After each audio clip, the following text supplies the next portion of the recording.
Welcome to Brand Lover, honest, real, and lively conversations for flourishing entrepreneurs and budding business owners on a mission to cultivate a heartfelt brand that connects with their purpose-driven mission. My hope is that you walk away feeling inspired and refreshed with a weekly takeaway in your back pocket that you can apply to your life or business. Asking for feedback is absolutely crucial, whether you're validating a business idea, seeking a response to a new concept or idea to progress your business, or simply conducting market research. Feedback from the right or the wrong people has the power to make or break you. I really, truly 100% believe that words hold power. An uplifting, encouraging conversation can give you the confidence to step forward, but a negative, sarcastic, or harsh comment can literally stop you in your tracks. It makes sense then that as business owners and creators, we need to, one, be super careful with who we share our ideas with, and two, careful exactly what we share and how we share it. So in this episode, I'm going to give you some simple, actionable thoughts on requesting feedback, basically based on my experience, and more specifically, how to do it objectively and effectively. I have experienced disappointment myself many times, particularly in the early years. And I have learned over time that the best way to approach seeking validation or genuine constructive criticism is to put boundaries and be more strategic in who we're sharing with and how we're doing it. So let's imagine something exciting is happening in your business. Maybe something exciting is happening in your business. Maybe you created a new service, or you designed your first landing page or opt-in. Maybe you have a new logo concept. You made some renovations to your website, something new. Or you have come up with some amazing idea that you just want to share with everybody. What's the first thing that you want to do in that situation when you have created something and you're proud of yourself, you're excited, and obviously the first thing you want to do is share it. You want to shout it from the rooftops. You're so proud of your hard work. Obviously there is that little voice in the back of your mind that's a little bit nervous to share, and I get that, we all do. But that initial kind of urge is to share. But sharing then puts you in a place of vulnerability. Now, honestly, depending on who you share it with and how you share it will depend on whether or not you proceed with your idea or exciting new thing, or quietly brush it under the rug. It's really that serious. Doubt has crushed more dreams than failure, and quite often that doubt is fueled by well-meaning advice or feedback. A negative word, as I said before, has the power to hold us back. Scared to proceed for fear of public ridicule or failure, or what if other people think this as well? What does this say about me? What are people going to think of me?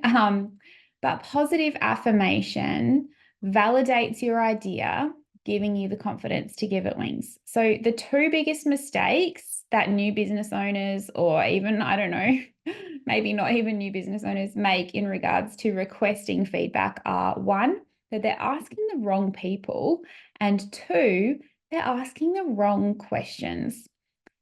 Everyone wants to share their opinion, everyone, about anything. Everybody has one. So, if you give them an inch, they'll take a mile. But you can actually retain control over the process and keep your dignity and feelings intact, hopefully. It's all in how you ask for feedback, how you present the information you're seeking, and above all, who you ask. So let's explore mistake number one, asking the wrong people. I know it's tempting to call your mum or ask your husband what he thinks of your latest thing, whatever that is. And there have been times when I've asked my husband what he thinks of an idea that I've had, or shown him a couple of logo concepts that I've been working on for a client, and he genuinely just can't see it. He's like, Rach,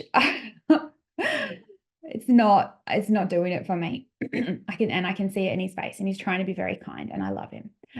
But he also always caveats that kind of reaction with, but I'm not your target audience. So obviously I've trained him well in that regard. But the thing is that usually he's the wrong person for me to be asking, but I naturally just turn to him because, I mean, that's the type of relationship that you have with your husband. But I guess the point here is to please just contain your excitement. Know that if you are asking the wrong person, that you're probably not going to get the answer that you want anyway. But refrain from asking the wrong people for feedback. So be selective with who you share your deepest, most vulnerable ideas or new projects with. Ideally, you want to choose people who sit within your target audience. If you are insisting on asking your mum or your dad or your best friend or your husband, ask them to give them a basic brief about who it is that you're targeting. Ideally, you want to ask people who share your mission or resonate with your overall brand message, people who have bought from you before, people who are in a complementary industry or deliver a similar service, people that get you and get what you're trying to achieve, that they can see your big vision, and they understand the heart behind whatever it is that you're doing. There's not really any point asking Auntie Dora or Eileen next door for feedback on your new product line for cats if they've never owned a pet in their life, is the point that I'm trying to make, even though I'm sure that they would love to offer their opinion. So now that we've cleared that up, let's chat about how to get the most out of your feedback requests by asking the right questions. Straight up, the biggest no-no is asking open-ended questions that relate to personal preference. For example, the two worst questions that you could possibly ask are, do you like it? And what do you think? But I guarantee that you've asked those questions before when sharing an idea with someone. They don't have to like it, and it's not really about what they think. You want to be asking leading questions that evoke a strategic response, rather than focusing on likes or dislikes. For example, how do you feel when you see X or Y? What message is this sending to you? If you were offered this service to remedy X or Y, would you be inclined to make a booking? Why not? Those types of very pointed questions. So finally, make sure that you request feedback from a wide sample of people. Don't just ask a few people and assume that your new logo or your idea is trash if the feedback isn't what you expected.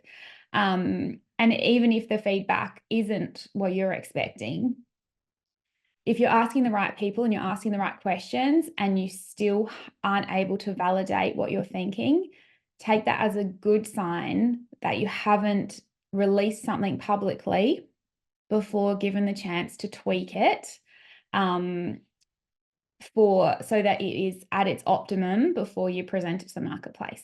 Hopefully that landed well. Hopefully that made sense. But remember, people in general often mean well when it comes to feedback and criticism. They only want the best for you.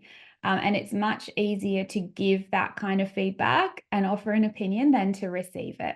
So take feedback on board objectively with grace, focus on the positives, and try to stay curious.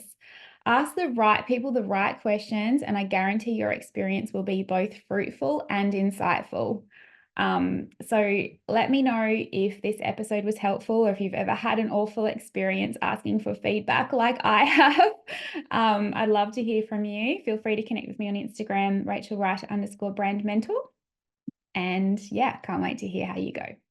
If you found this episode inspiring or helpful, I invite you to share the link with another woman in business or someone who needs to hear this message. Every woman we can support to grow a meaningful, profitable brand is another woman who is free to live a purposeful life for herself and be more present for her family. None of us are alone in the challenges we face in business, but the solution can start with a gift from someone else, and it could be a podcast episode just like this one. Thank you for listening.